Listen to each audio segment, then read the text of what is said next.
What's going on, Port fans? Welcome back to another video on my channel, and today we're going to be previewing Port Adelaide's round 23 clash against the Fremantle Dockers this Sunday twilight at 4:10 p.m. at the Adelaide Oval for what could possibly be our last game of 2019.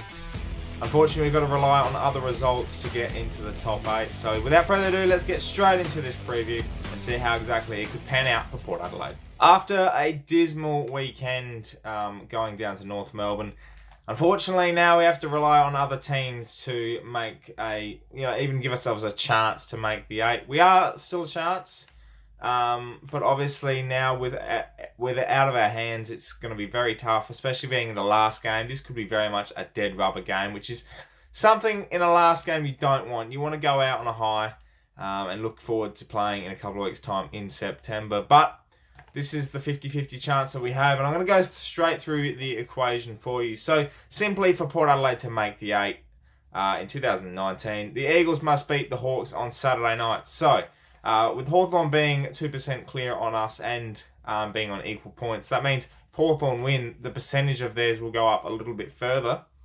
and means that it will be more of a percentage to make up. But Hawthorn show their first hand, meaning they win, they'll go equal with the Dogs and possibly be in the 8 overnight.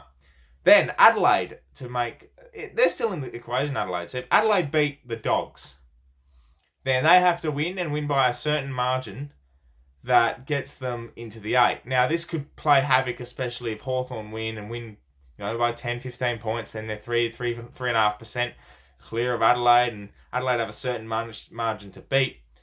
Yeah, that could play havoc with them and could even potentially make them lose with a mindset of them trying to chase a margin that they could make or couldn't make. So that's how Port Adelaide can make the 8. Simply, we have to win.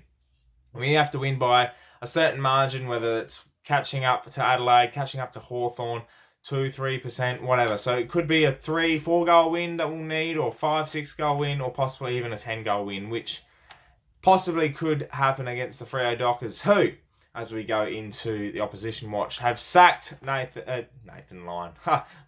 Watching too much cricket. Have sacked Ross Lyon effective immediately this week, which means David Hale would be the interim coach for one game this weekend. Interim coaches have had a perfect record so far in 2019.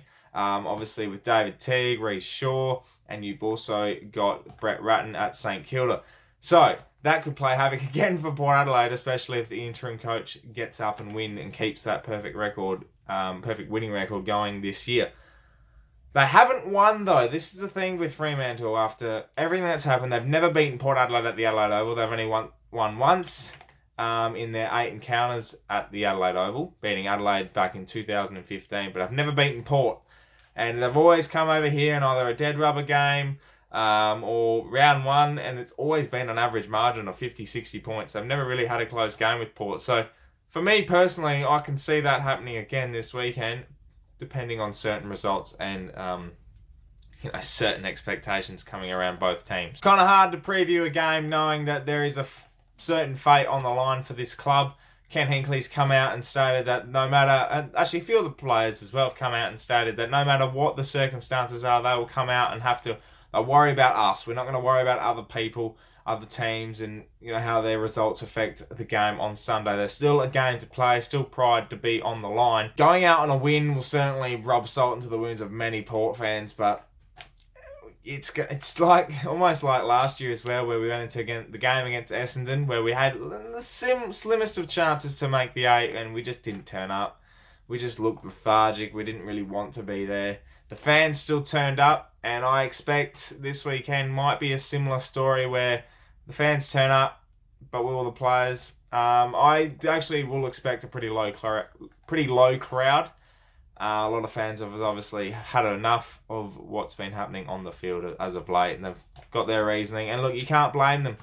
So we're just going to make sure that, even so, turn up the last game and send off the footy season in the right way if that is what the scenario is. But I'm still holding faith that the Hawks will lose to Eagles, and Adelaide can somehow...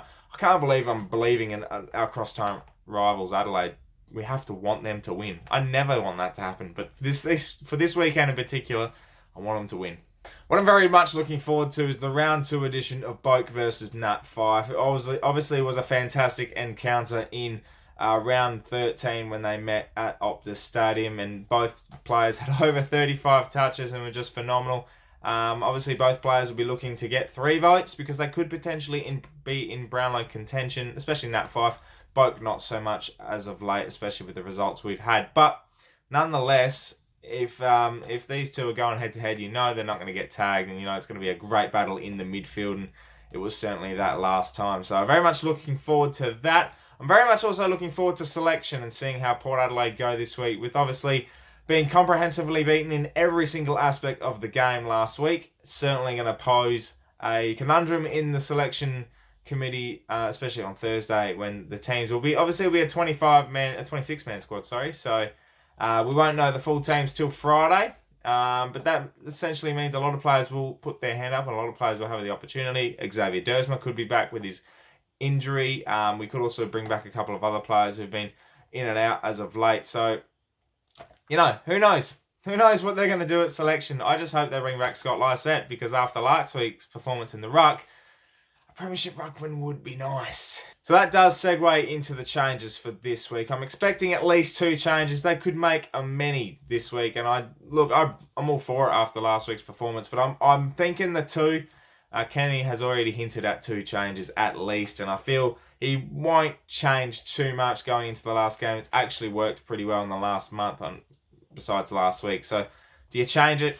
Do you not? That's the biggest question mark you have over the team. But I'm going to go with 2 changes. As I said, in will come Stevie Motlop, who's had a phenomenal month in the SANFL. Not a lot of people have these thoughts about Stevie, but he's certainly kicked goals and he's been phenomenal for the Magpies. So I reckon he'll come back in. Scott Lysette's got to come back in. You know, he's a fantastic ruckman. He knows how to play the Freo Dockers really well.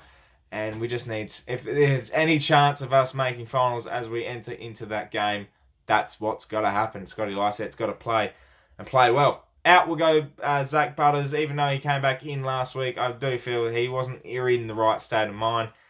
Still a bit weary. He only had the 6 touches, so that Motlop will come straight back in. And I think Peter Laddams will be the one to be dropped from the ruck duet of Paddy Ryder and Laddams, because I feel like he was a little bit more manhandled than Paddy Ryder was, and I don't know. We've got a long-term proposition with Laddams, that's for sure. Ryder's more of a short-term. You've got to put your 2 best ruckmen out there. And I think at the moment, Paddy Ryder, even though he could potentially not even be at the club next year, it's a great tap ruckman, and you've got to keep him in your side. And against Fremantle, you want first use around the place, especially with our midfielders with Wines and Boak and Pau Pepper and whoever else is in the middle at the time. Going into my prediction for the game, you know what? I think Port Adelaide are going to absolutely smash the Dockers on Sunday. I just get that feeling that what will happen is we'll win by 65 points, 10 goals, or whatever the big margin it will be, and the Dogs would have beaten Adelaide and we'll finish 9th. It's just got that written all over it. I can just see it happening now. And that will be the way it will be. We'll celebrate a 65-point win on Sunday night and head into the off-season with big question marks over the footy club. And look, this is me speaking as if we're not going to make finals. Obviously, there's still a chance, and I'm still hoping for it. You know what? Something tells me something special could happen, and what a great Sunday night that would be to see, I don't know, Charlie Dixon kick his 5th goal, and that 5th goal puts us into finals. Thanks for watching this preview for round 23, Port fans. I'm holding hope that we'll make finals. I want to know what you're thinking in the comments below, so let me know. And what are your predictions for this week's game, and see what exactly is going to happen. Are we going to make the 8?